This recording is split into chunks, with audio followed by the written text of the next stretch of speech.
wide. That is impossible. But then they come up with umbra and penumbra, and it's just stuff to confuse your mind. We have an infinitely far sun sending diagonal rays from the side and straight rays from the middle where they cross each other. It makes absolutely no sense. I went live a few years ago on YouTube during the 2018 eclipse in the United States on a live event, and we were all waiting for the moon to actually show up to cause this elliptical, this eclipse, and all we found was no moon showed up.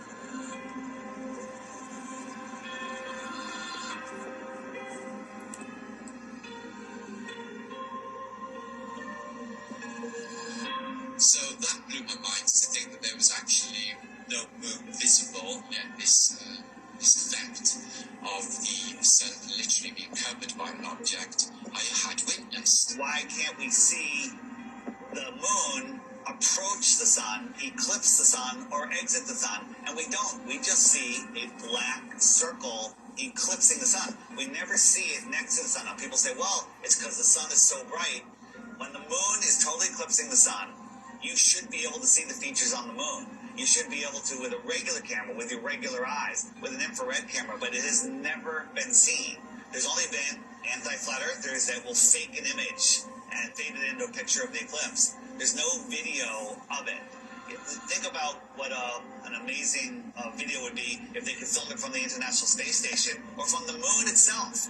Never happens because I don't believe it. The moon that we see is what's eclipsing the sun. There's lots of ancient mythology about other dark bodies. There could be anomalous bodies up there. They're not actually visible to us, a celestial body that we perhaps can't see, because there's no on the spectrum of light. We can only see 1% of all the light waves, gamma rays, X-rays. We can't see these certain frequencies and energies and lights. What happens is the sun is eclipsed by the so-called moon, but it's not the moon, it's actually the north node. There's been, times documented in the past where there's, this eclipse, and the moon's supposed to be eclipsing, and there's no moon anywhere in the sky. Nowhere. Anywhere. And it makes absolutely no sense, so there's got to be another celestial body. The oldest ancient symbols, and it's the black sun, a celestial body that we perhaps can't see.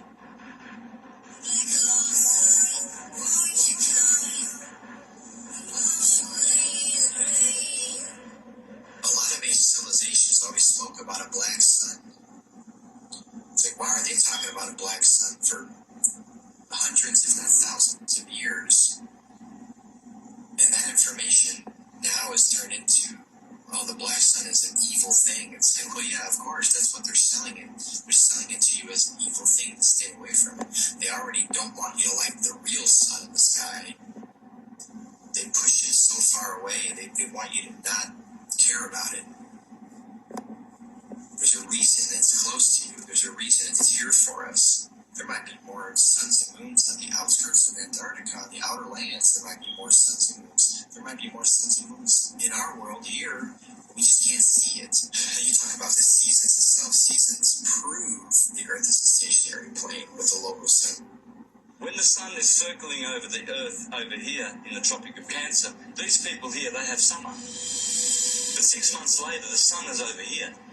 It's going around over here. So Australia down here, and South Africa, and South America, now they have summer, because the sun is local.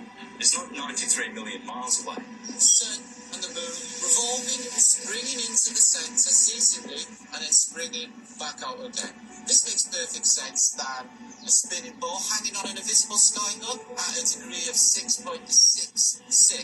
of the supposed axis which tilts the Earth. People need to stop defending a theory that they were taught in kindergarten. So at sunrise, every sunrise should be arctically cold because that is the most severe tilt possible. And to make it worse, in the northern hemisphere, in the heliononsensical model, the sun is 3.5 million miles farther away in our summer.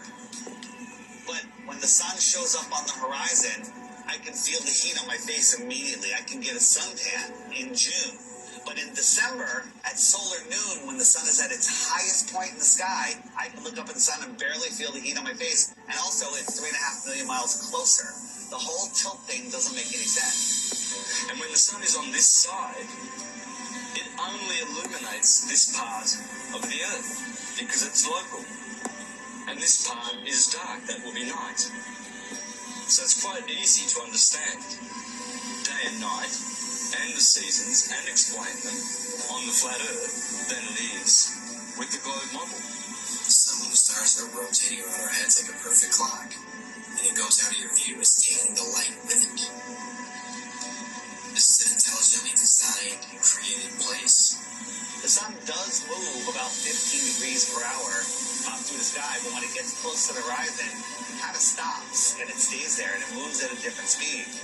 I've filmed this several times with my drone. No humidity and not over water. And it'll just stop and sit there. And then it kind of just fades away as it goes into the distance. But at the same time, because of perspective, I have friends that were down at the beach that saw the sunset 10 minutes earlier from the bottom up.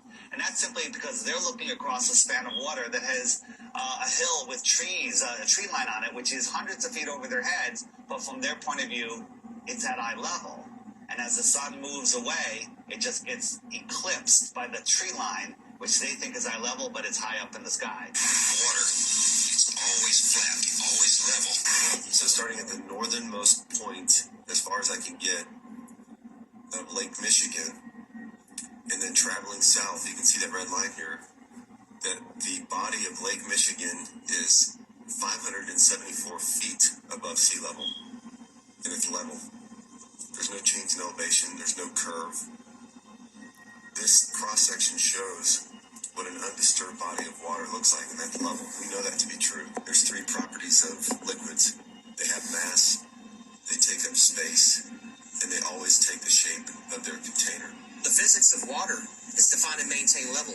So if it's in a cup, to this lake behind me, to the seas, to the oceans, that's why I call it sea level, because it's flat level. No matter who tries to study the idea that water's curving over a ball, it's just not happening. That's the number one proof right there, just water alone. Water alone proves that the earth is flat. Because water always finds and maintains level. Period. Water does not curve. As you can see, it's well known among ancient history, we are three black suns. Yes, this is why the black sun eclipses the moon at night, and then it eclipses the sun at the daytime. But here's the secret to it all. What is the source of power for the sun illuminating and the moon illuminating? It's the black sun. The black sun is Ra. This is ancient history. This is why in so many cultures they had the black sun. And it was where? In the solar plexus area. I know you've seen the symbol before. Yeah, the black sun. See, as original beings, each one of us, we have that energy within us. And we have to learn how to tap into the black sun in order to activate many of our powers and our abilities. This is ancient knowledge. There's so many ancient cultures who gave homage to the black sun. They knew this. And this is something that mankind lied to us about. He said, oh yeah, that's the moon. But he don't want to talk about the black sun. Why? Because then we will start investigating the black sun. The black sun is the original people, you so-called black people, black sun. See that? The black sun is our source of power. All right? So we focus on the black sun, the one that you cannot see, the This is where your powers come from. It's the same black sun. You have a black sun at day, black sun at night, but then in between, there's another black sun. So our whole focus is to return to the black sun, the return of the sun, the sun gods, the sun deities. And we have to focus our attention to the black sun, that which cannot be seen with naked eye. The whole instance of the giants that were in the land, their bodies was charged up by the black sun. Understand? The sun that charges the moon, the sun that charges the sun, the sun that charges the planet. So yes, after I started studying and started going to meditation, I learned that there were more than one black sun. And I learned that, late last night while I was at work, I was like, just going to meditation. I said, there's more than one black sun. Because there's a black sun at night that charges, that's going to eclipse the moon. Alright, so the sun is going to eclipse the moon. And this other sun is going to eclipse the sun. Now, like they say, they don't have the devices to see the black sun. But what they're doing is they're going by the scrolls, and they're watching what you call the stars. All right? These Saxons are watching the stars. They're watching the heavens. They're watching the stars. They're watching certain events. Because the Hopis had everything written out the way it was going to take place at the end of mankind's existence. Okay? This is why they have all these warnings out. Understand this. They know. So you have a black sun here. This is the black sun that Hitler took. Hitler took the sun right here. Because basically he wanted to he didn't have a soul. None of them had souls. But he wanted to obtain something that creates a source of power. So one of these black suns charges up the moon at night. And the thing about it is it shows itself. So when it's eclipsing the moon, it's like, yeah, I'm here. I'm the one that's charging the moon. So the moon is traveling, what you say, from east to west. And then the sun is traveling from west to east. And this is what charges up the sky at night. So even on those nights when there's no moon and it's extremely hot, that's because we have a black sun. Alright? So in the daytime we have a black sun that charges up the sun. Yes, this is the black sun that charges up the sun. You can't see it. Alright? And it creates the energy from the sun. But then there's a black sun that charges up the land, that charges up everything. You understand that? You understand that we're talking about 3 different celestial bodies within our realm. This is ancient knowledge. The black sun. And this is Ra. This will represent Ra. So we start focusing our attention on the black sun. We're focusing our attention on the sun that can be seen, and not on the sun that cannot be seen. Alright? Because these suns are charged up by our galactic sun. Okay? Like I said, they're watching everything. They're watching the black suns. They're watching everything. Double solar flare, see sun, wake up weeks before the total solar eclipse. They know. They have the scrolls, brothers and sisters. So our galactic sun is the source of power for the black suns. Our galactic sun is that source of power that literally charges up the black sun, it charges up the moon, charges up our atmospheric sun. Okay? This is that great celestial body, Galacticus, that charges up the entire galaxy. Each galaxy has got a sun. This is the sun that's the head of our galaxy. All right? Ancient cultures, you got to remember that we were deep into technology. And ancient cultures had the technology to see the black sun.